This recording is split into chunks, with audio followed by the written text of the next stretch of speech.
All right, so I'm just going to go back. Thanks for your patience, everyone. I'm not sure what was going on there. This stuff always happens when it's supposed to be working. All right, guys, welcome to our Global Economic and Markets Insight for quarter two, as at 30 June.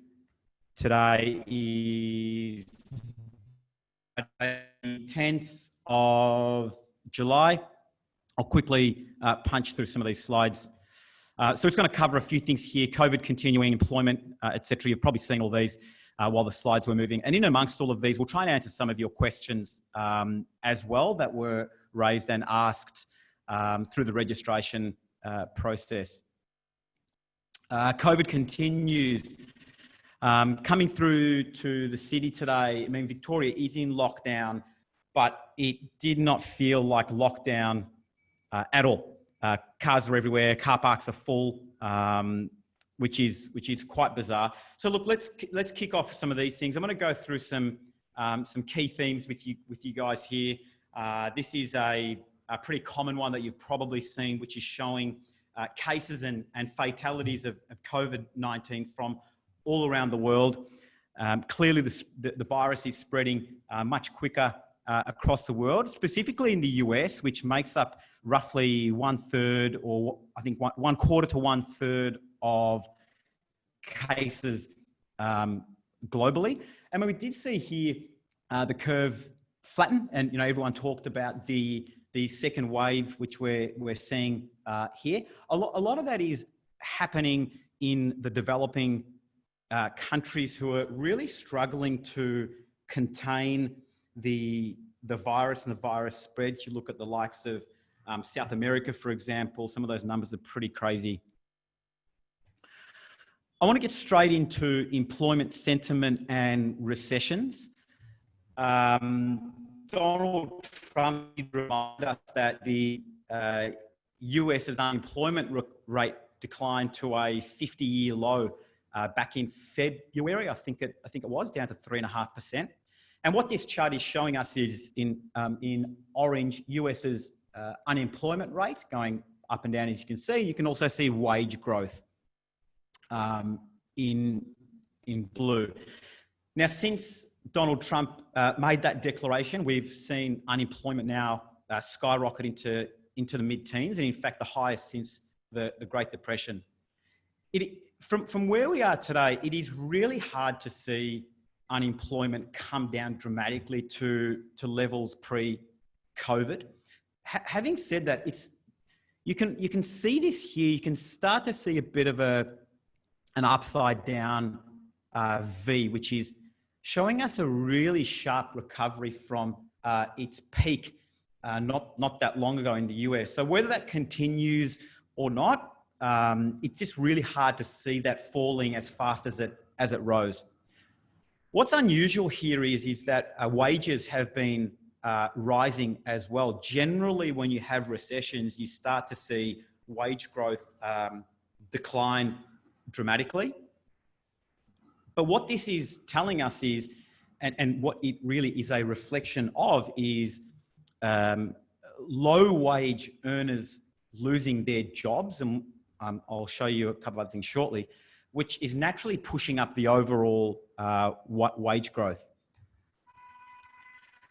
The thing to look at here is with the employment is to lift the bonnet up, and this is really interesting when we ran this chart, which distinguishes permanent unemployment versus temporary layoffs. You can see the small click up here in permanent unemployment, but what we can see is a massive increase in temporary layoffs. Now, we all know how much governments and central banks have been intervening, probably more so governments in employment, especially with businesses and the relief that businesses are being provided. So it'll be really interesting to see how quickly this temporary layoff spike falls. That may go some way in helping the unemployment rate come down as well. This one's for Australia. I ran this chart from 2006, so you can see what happens in orange is the unemployment rate. You can see it coming down right before markets collapsed, and then you've got the GFC. You've got a massive kick up here from unemployment lows from around 3% up to about 6%. And what happened, if you ignore all these ups and downs, we had this sort of sideways movement, and unemployment had this natural step up. And the thing that sort of worries me when I look at this is I'm just curious as to whether or not this new step up here creates a new plateau or a new leg up for a new normal of Australia's unemployment rate, which if we see that, we could possibly be seeing unemployment between 6 and 7% for however many years following this. Even with unemployment so high, this is showing consumer spending and retail sales and consumer sentiment. You can see it's really, really noisy. We saw retail sales jump before the lockdowns. During the lockdowns, obviously, nobody could go out and spend any money. We saw that decline. We saw lockdowns ease. We saw sales jump up again. So there was the hoardings, restrictions that boosted spending prior to the lockdowns. And then opening up, we saw retail sales come and see how all of this plays out, but it's really, really noisy right now, and it's really difficult to distinguish the signal from the noise. This is probably I find one of the most interesting charts, which kind of follows on from the previous chart, which shows, and this is US data because it's got the longest period. It shows how personal income has actually surged during this recession. Generally, what happens is incomes fall. Now, it really highlights to me how much central banks, probably more so governments, are intervening with markets than they have in the past. This is the version, if you like. Aussie data is not as good to get your hands on as it is for the US. So this is the one that shows bank deposits, which is currently sitting at around $170 billion, deposits with banks. What we've seen is people not only hoarding goods, but people are also hoarding cash. We're seeing forced savings and a surge. I call it a surge because it is. It doesn't really look like much here, but that jump in April represents $20 billion of bank deposits in 1 month. Now that's massive, and it just may actually suggest that there is pent-up demand, and as lockdowns ease, we'll start to see spending again, which we did see in the previous chart. And look, this largely has to do with government payments that are being made out and people keeping them in deposit. But the other thing that may contribute to this, I don't think a huge part, is the savings rate for Aussies. Savings rate has gone up slightly, not much. So there's two things there. There's Australians saving more money at the moment, but also government payments being deposited into bank accounts. Just quickly on this, what this is showing is where consumers are at, their sentiment. And I just want to focus on that green line right here. What the green line is asking is consumer confidence for economic conditions in 5 years' time. So this looks quite positive. Consumers are actually quite positive for, if you like, the medium term, not so much in the short term. So why does consumer sentiment matter?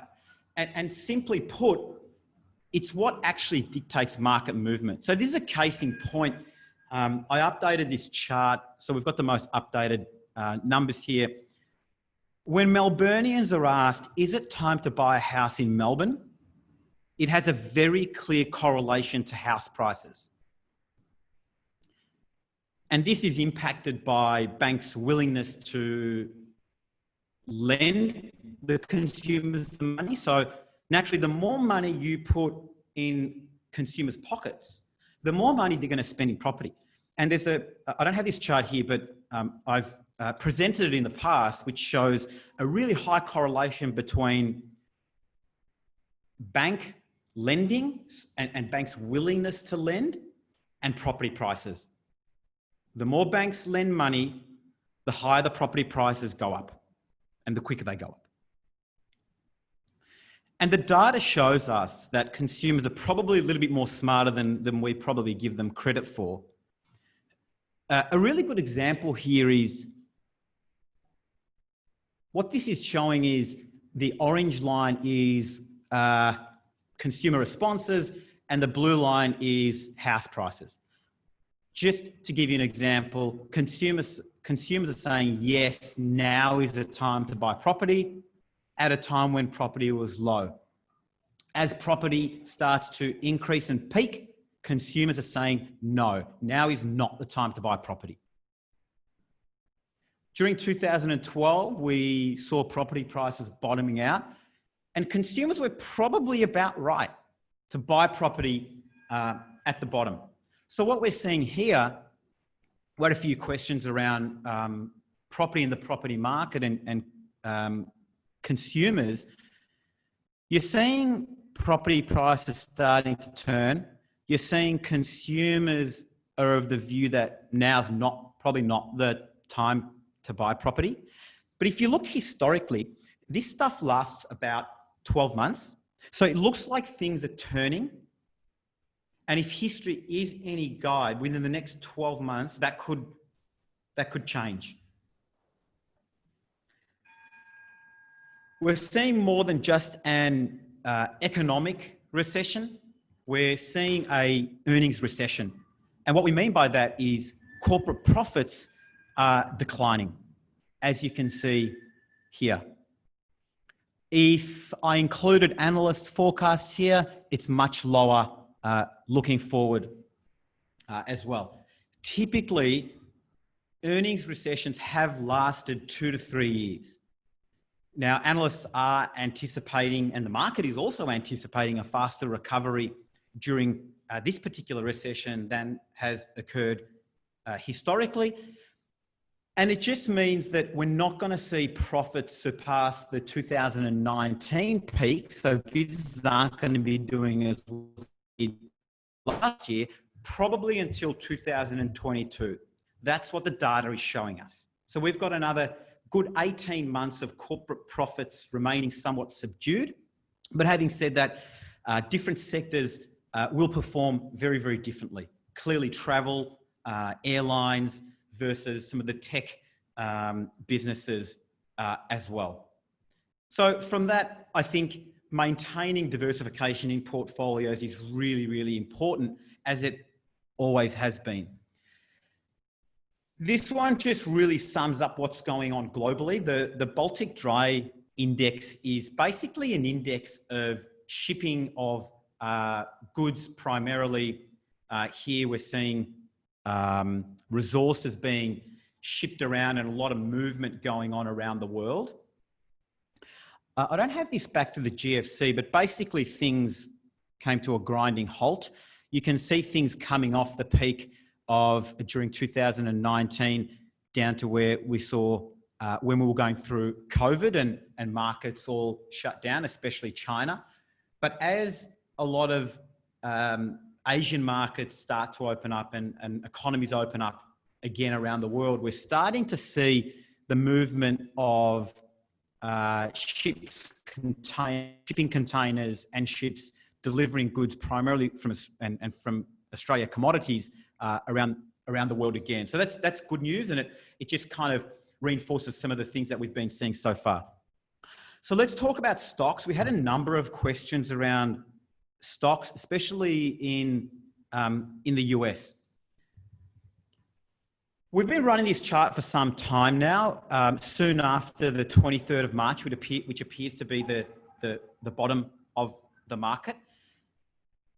But it's pretty clear now, as we can see here, that all global stock markets that we've listed here, the main primary stock markets around the world, are in a bull market. That is, have increased by 20% or more from its bottom.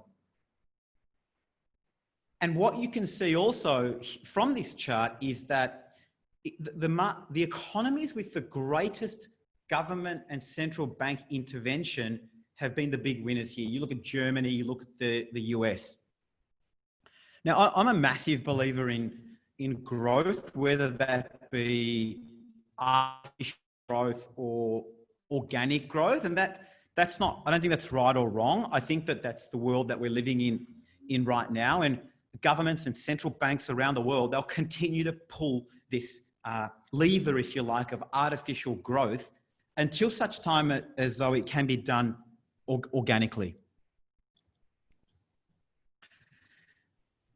What I've done here is I've plotted US stock market declines, or the major declines since 1969.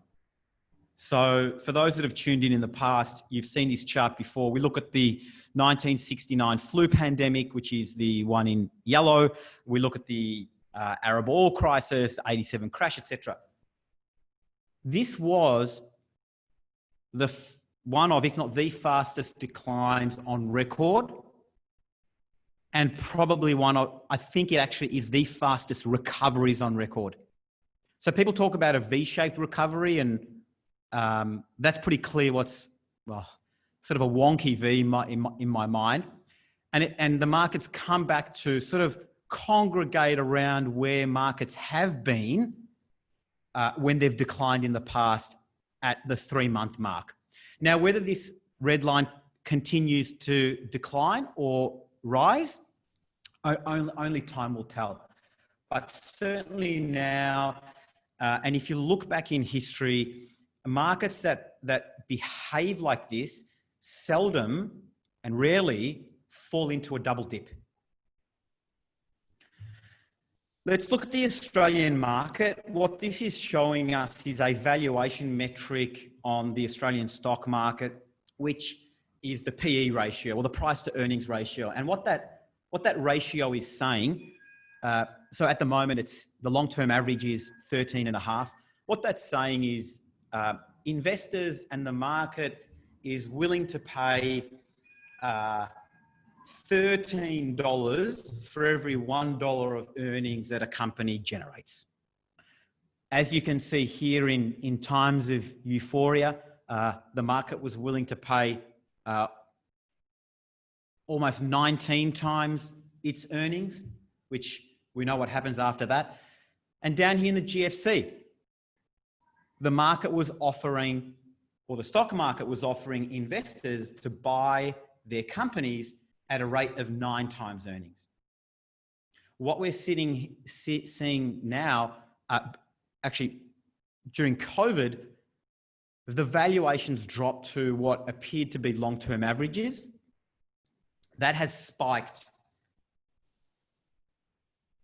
dramatically over the last few weeks. And it's the same in the US. This is the US valuation, same metrics.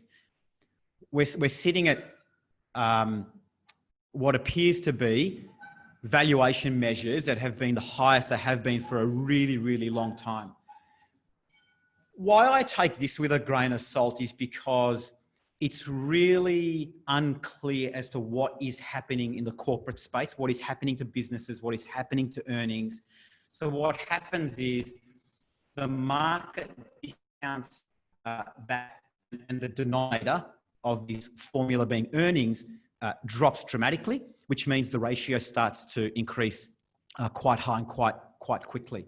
So it'd be really interesting to see, as all of this unfolds, how this valuation metric starts to stabilize itself. But certainly low rates and the artificial support that I talked about earlier from central banks and governments from around the world continue to be supportive for risky assets such as stocks. The stock market, the US stock market, simply being worlds apart from the rest. And again, questions around the US stock market. this valuation gap between the US and international stock markets that did persist right throughout the most recent expansion still persists today. Having said that though, there's some interesting points to look at that suggest that this dynamic could shift during the next expansion. The long-term prospects of emerging markets still look far better than they do for the US. Valuations, notwithstanding what we just went through, remain cheaper overseas. Thirdly, for local US investors, the US dollar has been retreating. So what that means is it amplifies their local return. So you may start to see investors taking profits there. And also in Europe, which has been unloved for a really long time, may see a catalyst for turnaround with more promising efforts, if you like, towards fiscal integration by governments. And we saw that with what was going on in the German stock market in a couple of charts before. Having said that though, the US market is getting bigger, but it is getting smaller at the same time. And I'll explain to you what I mean about that. What I've done here is, in the orange line, plotted the market capitalization of US stocks. Now that's gone from being $12 trillion in 2009 down here to almost $31 trillion today. And going from making up about 15% of world stock markets to over 60% of stock markets today. Yet the number of stocks listed in the US in blue, as you can see, increasing and declining, has been halved from 9,000, almost 9,000 listed stocks to about 4,500 today. And I think there's two primary reasons for that. One is M&A. You've seen a lot of the big companies take over the smaller companies, especially post GFC. And two, companies no longer, especially now, and especially in the US, companies no longer need to go public to raise capital anymore. Having said that, what we've seen in the likes of Asia is that the number of stocks have absolutely exploded. So although it may appear as the US stock market has done really, really well and extraordinarily well, and it has, I think it's really important to lift the bonnet up there to see what's actually going on, what's been happening. And if you think about it this way, if you think about a fish pond, and if you think about there's a whole bunch of fish in there, and you feed this fish pond, and the 100 fish that are eating the fish food are eating the food equally. Once you start removing half of the fish from that pond, but continue to feed at the rate that was being fed before, if not greater, what you're going to have is bigger fish. And what we're seeing in the US is less and less companies being fed more and more capital, not only from internationally. So you're seeing fewer and fewer companies get bigger and bigger and bigger, which is really interesting to see. Having a look at prior crises and how the current, so we had a number of questions around how does this crisis compare to that of the most recent, which is the GFC. Obviously, the GFC was one for the history books, and I think so too was the most recent COVID collapse. What this is showing is, just want to make sure this is the right one. All right, peak in the US stock market was in, the GFC was in October of 2007, which is the orange line. And then the peak was, I think, 19th of February 2020. And this shows the market performance in the months after the peak. You see the GFC with a prolonged decline, and you see the COVID crisis more of a V-shaped recovery or prolonged V-shaped recovery. Although it appears as though it's back to where the stock market was during the GFC. So it'll be really interesting to see where that goes. I've got a couple more charts on this. What I've then done is, rather than looking at the market top, we take a look at when the crisis began. Now, there is a distinction between these two. The market top was in February, the most recent one, but the crisis did begin back on the 1st of January or the 31st of December, when the World Health Organization announced of this virus. So we take the 1st of January 2020, and for the GFC, we use the collapse of Lehman Brothers in 2008, which was quite pivotal in markets at that time. And again, we see a similar path until COVID recovers. So some similarities, but not exact. This one's my favorite one. When markets peak, a whole bunch of stuff happens later on. But generally what happens, and I've said this before during client conversations and other conversations that we've had, there is no bell that someone rings to call the bottom of the market. The bottom of the market at extreme pessimism, when the headlines are the worst you can get. That is when, and no one calls the bottom until after the fact. And again, we've seen this again today. And it's only with the benefit of hindsight we see this, right? So this is market bottom in 2009, March the 9th, 2009, and 23rd of March, 2020. Now, in my mind, this really is mirror, mirror on the wall, because these two things look really, really alike. So it'll be interesting to see how the COVID crisis continues to evolve. But the orange line shows 12 months post bottom of the market during the GFC. Whether this continues along a similar trajectory, time will tell. But so far, coming close to 4 months after a market bottom, and we've seen a really, really close alignment and performance as we did see back in 2009. Interest rates and central banks. We all know inflation has been subdued for years. Now, we can argue about whether the inflation is real or is not real. I'll only use what measures we have and can chart. It has been subdued for years. Yes, I know the cost of bread and the cost of a whole bunch of other things and schooling has increased.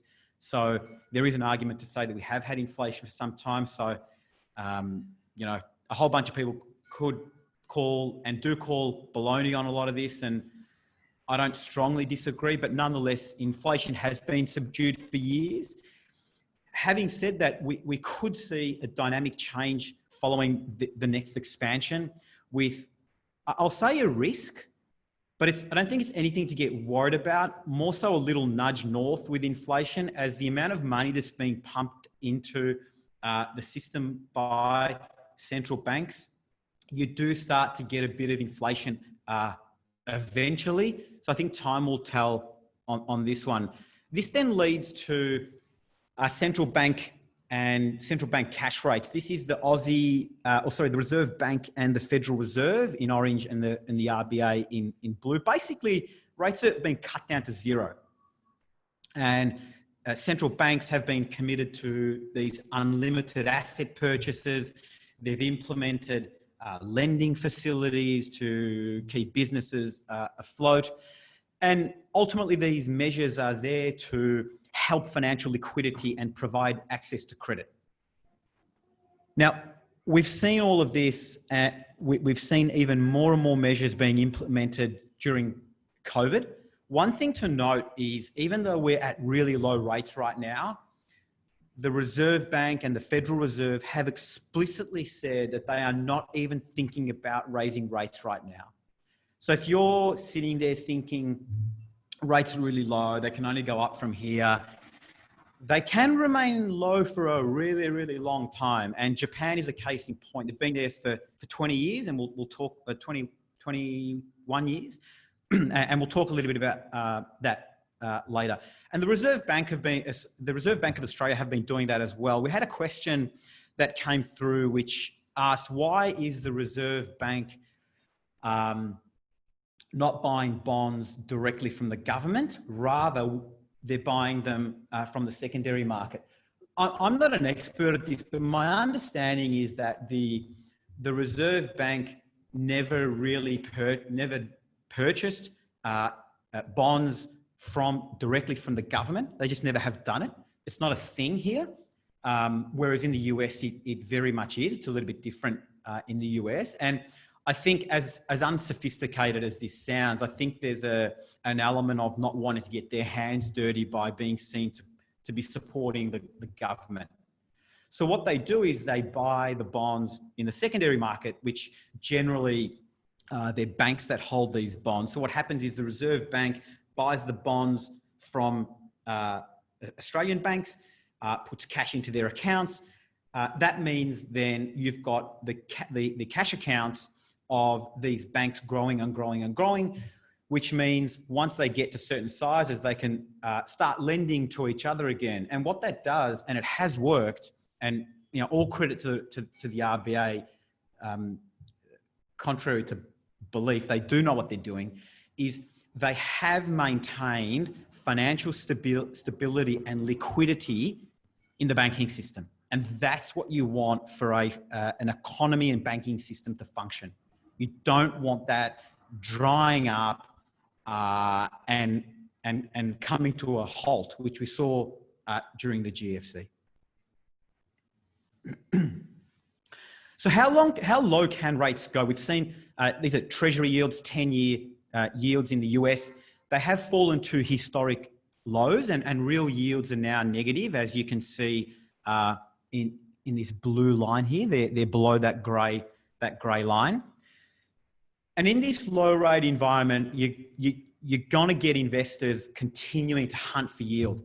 And in fact, it has caused investors to move up the risk spectrum into high dividend yielding stocks. It's caused investors to move into credit in the fixed income or in the fixed interest space as well. And those investors who had been investing in government bonds have made a lot of money along the way for a relatively low risk investment. As interest rates have come down, the value of those bonds have increased. But at the same time, investors do feel foolish, I think, for keeping rates so low, investing in things that are providing a really low rate of return. But it is critical that investors understand the importance of fixed income, especially safe fixed income and high quality fixed income. I think that'll continue to play a really critical role in client portfolios and investor portfolios, and to provide protection if this recession should deepen. I think we're probably out of it by now, but that's just my gut feel. But it is important to have that in place, and we'll look a little bit more into that in a sec. So what is beyond zero rates? How do investors think about portfolios and their investments when interest rates are at zero, and you've got governments and central banks pumping in money into the system? And we're all struggling with this new concept of, in my conversations with investors, people just aren't happy with getting 1% in the bank. It's as simple as that. And the more and more we think about it, the more and more we start exploring alternatives. So Australia's grappling with this new normal. So is the US, so is Europe. For Japanese investors, however, they've been dealing with these conditions for the last 21 years since they implemented ZIRP, or zero interest rate policy, back in 1999. And since then, Japanese government bonds have been around 1%. So it's not really a new normal, because it's been normal in Japan. So I think Japan is a really interesting case study on how different investment, and we're going to look at that now, how different investments perform in a zero rate environment and what asset allocation decisions make the most sense. So what this is showing is different, if you like, asset subsectors of stocks. So small value, large growth, small growth. We've got some bonds here. We've got commodities and real estate.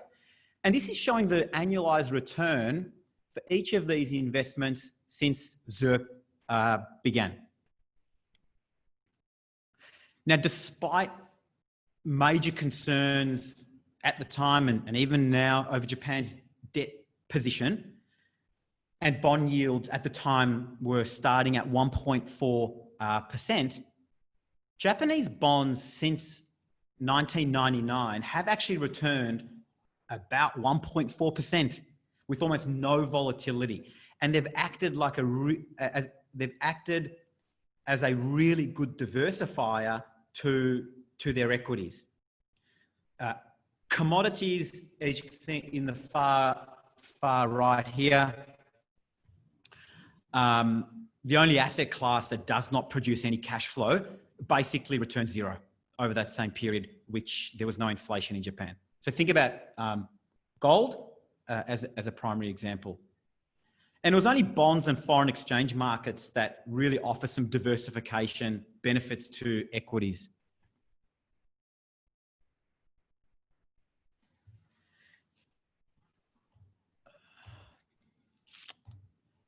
So when we talk about diversification, we see this here. So I'll explain to you what this means.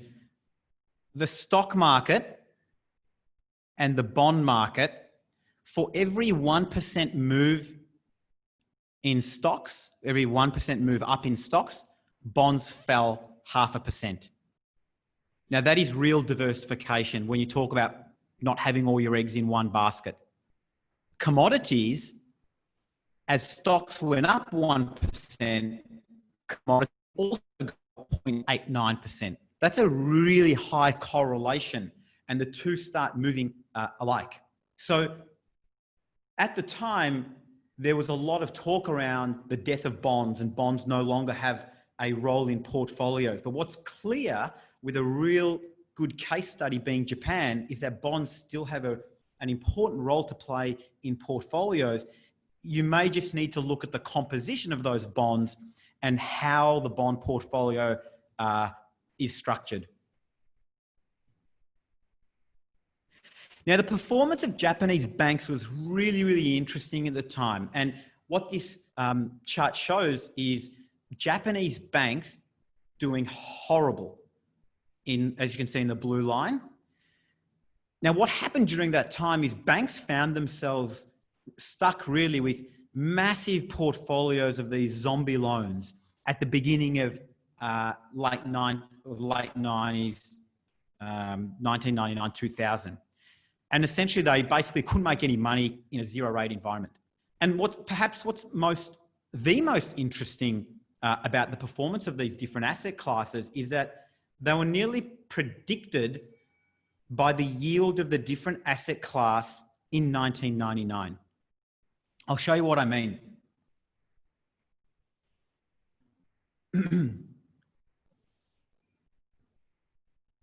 Have a look at real estate as an example. At the beginning of 1999, real estate was providing a cash, like real money, cash return of 5%. The return after the 20 years was about that, 5.2%. You look at small value stocks, the cash return of these investments was about 8.2%. The return for investors after 20 years was 7.1% per annum. So you can start to see, what's another example here? Look at large growth, 1.6%.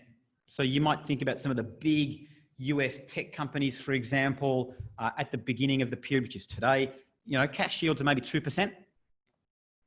And what we saw in this zero rate environment in Japan is that the total return to investors was basically equal to what investors were getting in cash. bonds are the same.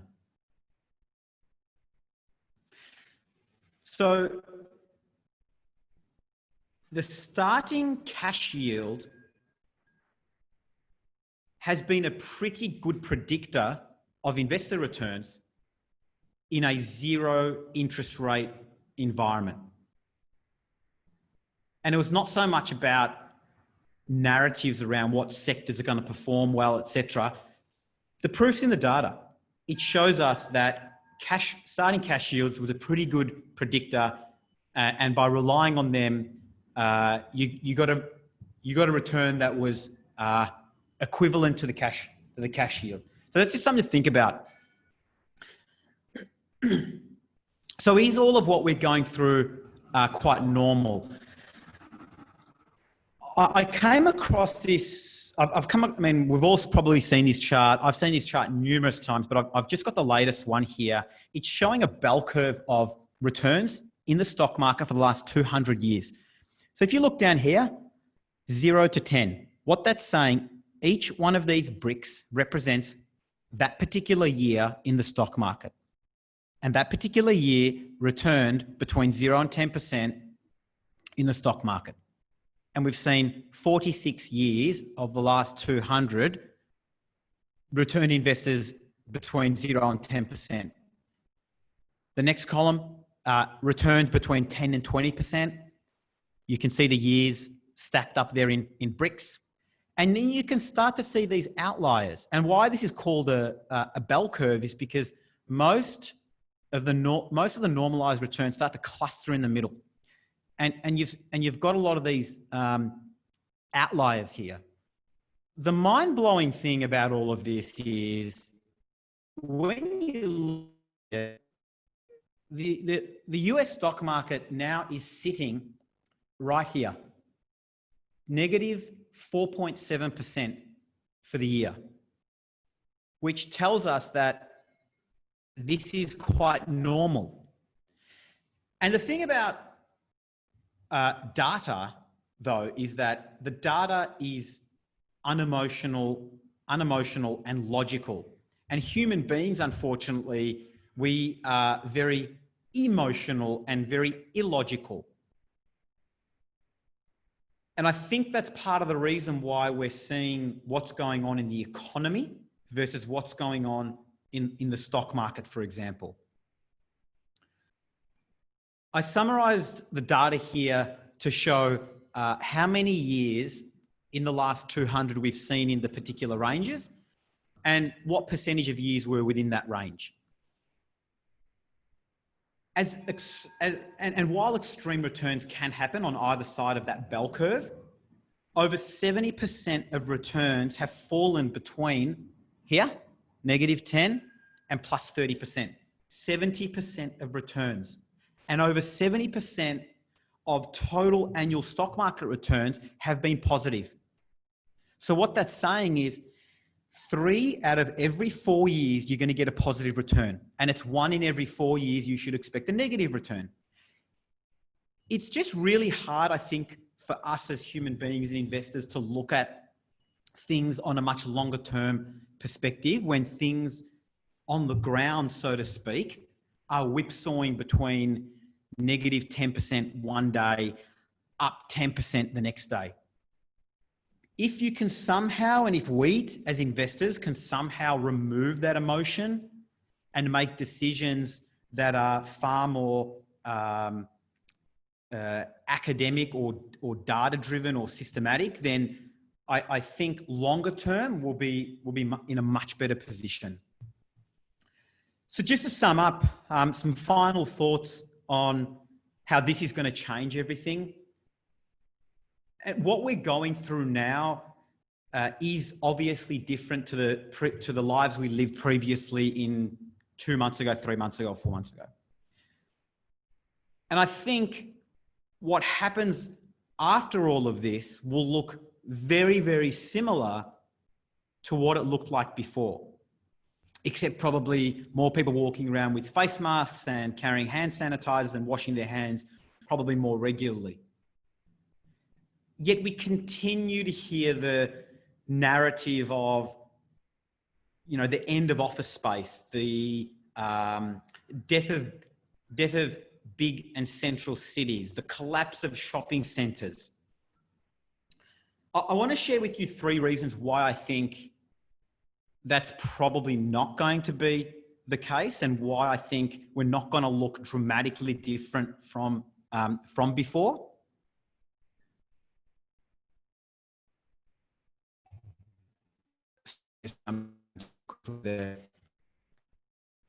So the first thing is, when we hear a lot of these past claims being, when we hear claims being made, when we look at what happened at the time, generally a lot of those have failed. So, I'll give you, these are anecdotes, if you like.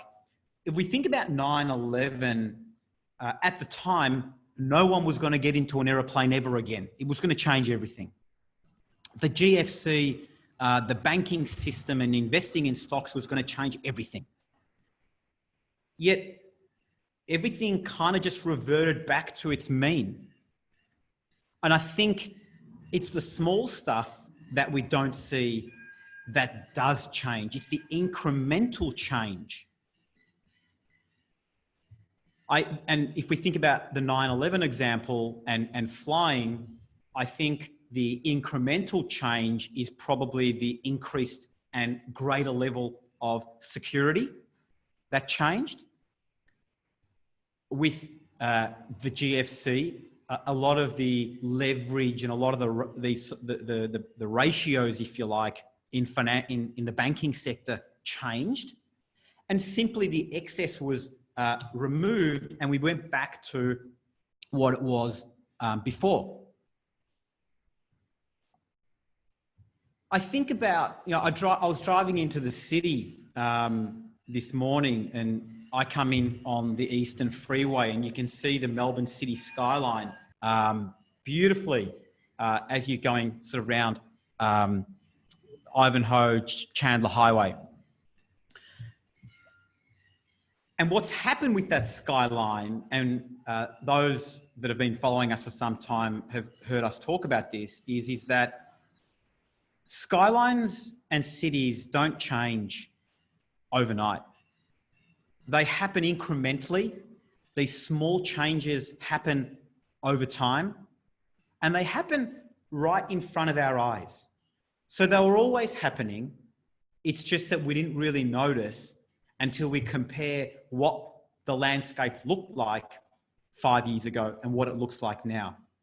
And I just think human beings are not wired to think long term. We've just spent the last hour talking about that.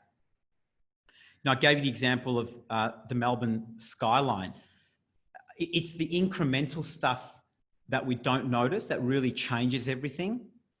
And the big things that are supposed to change everything, history tells us that it rarely does. I was getting a haircut the other week, and my barber and I were chatting, and we started talking about this, and I asked him if he knew who the Wright brothers were, and he asked me who they were. So the Wright brothers had their maiden flight. I can't remember specifically what year it was. That maiden flight got no press whatsoever. We completely missed it, but that genuinely did change everything for the years after that. So I think that for a number of reasons, things aren't going to look dramatically different. You think about sort of death of cities, and no one's going to want to be in the city. No one's going to want to live in the city. No one's going to want to work in the city. A lot of that's already been happening. You talk in property circles, and you talk to investors. The move out to the burbs was always happening. It's just that probably now we're going to see that maybe fast track a little bit. Office space. No one's going to need offices anymore because we've got new technology like Zoom and FaceTime and all these other technologies that, let me let you in on a bit of a secret, have been around for years and years and years. It's just that they've advanced as time's gone on, and we've started to use it because we've had to use it. So the technology is not changing anything. You know, I talk to people a lot around offshore and remote support. That's nothing new. Working from home is nothing new. People are talking about death of shopping centres. That one's been going on since the early 2000s. I remember when click and collect first came about, and no one was ever going to step into a shopping centre ever again, because this changes everything. But what happened was shopping centres began to sort of rejuvenate what they were doing, and they transformed their offering. I mean, you think about the likes of Amazon and these online marketplaces. Amazon's been around since the late 90s. I mean, they've been taking market share for decades. So again, there's nothing new. You look at existing, and in the US, there's a lot more malls and shopping centers than we have here, but you'll start to see a lot of that stuff get repurposed. You've got Amazon moving into dormant and ghost shopping centers, or malls, as the US call them. Here in Melbourne, we haven't seen too much of it. We've seen a little bit of it down at the bottom end of Collins Street. You've got offices that are no longer being used as office space that are being converted into residential space. So I think naturally the market has this uncanny way of adapting to the circumstances that it finds itself in. So I think a lot will change, but a lot of this change was already underway, and I think what we have gone through now is simply going to has simply accelerated that change. It hasn't really changed anything. The change was already happening. So on that note, we'll finish up. We've gone for a little bit longer than we had originally anticipated. So thanks for tuning in. If you've got questions that we didn't cover or we didn't answer, just shout out. Happy to have a conversation and answer some more specific questions. And if you want to chat about anything else, give us a yell. But take care of yourselves. Have an awesome weekend. We'll be distributing this pack, a slightly different pack, as well as the audio, which will be released next week. So you can keep an eye out for that. So on that note, thanks again, and look forward to speaking with you next time. Bye for now.